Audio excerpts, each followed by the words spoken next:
friends. When she ate dinner at my house, we whispered jokes and sayings my parents didn't understand.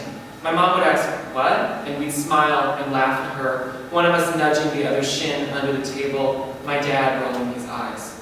We made mixed tapes for each other, the music always organized in a theme. She made Solitude for me, a collection of moody, depressing songs with an illustrated booklet folded out of gray resume paper.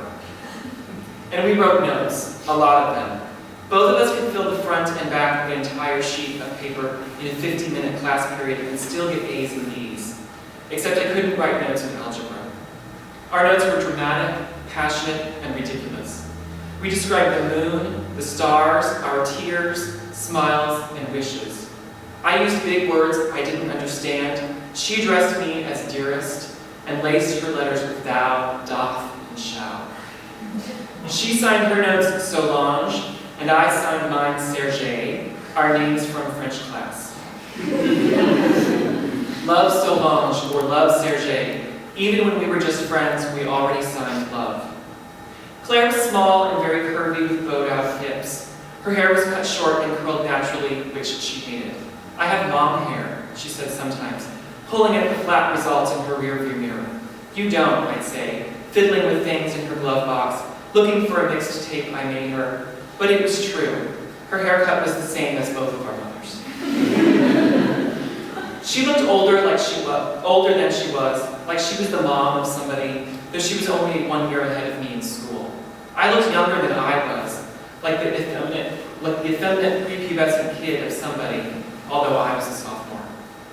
Then one night there was a dance in her church. It had a celestial theme. Tall caged windows were covered with stiff blue paper and rubbed all over with glue and glitter. Moons and stars, comets and constellations dotted out in shiny silver marker. A slow song started when I was dancing with Angie, but I was switched and then dancing with Claire. This had all been planned, though I wasn't aware of it at the time. The song was "I Can't Fight This Feeling" by REO Speedwagon, and I hated it. Except I had to love it because now it was our song, Claire's and mine. We were close, Claire's cheek pressed to my shivering chest. She wore a thick sweater, and under my hands I could tell she was sweating. The room was dark, crowded, loud, glittering, and blue.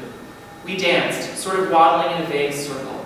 Left pause, right pause, left pause, right, slowly rotating over some invisible point on the floor like an orbit.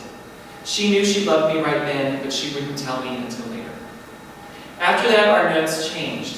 She would write every day and tell me how rapturously in love she was with me, and I wrote the same back to her.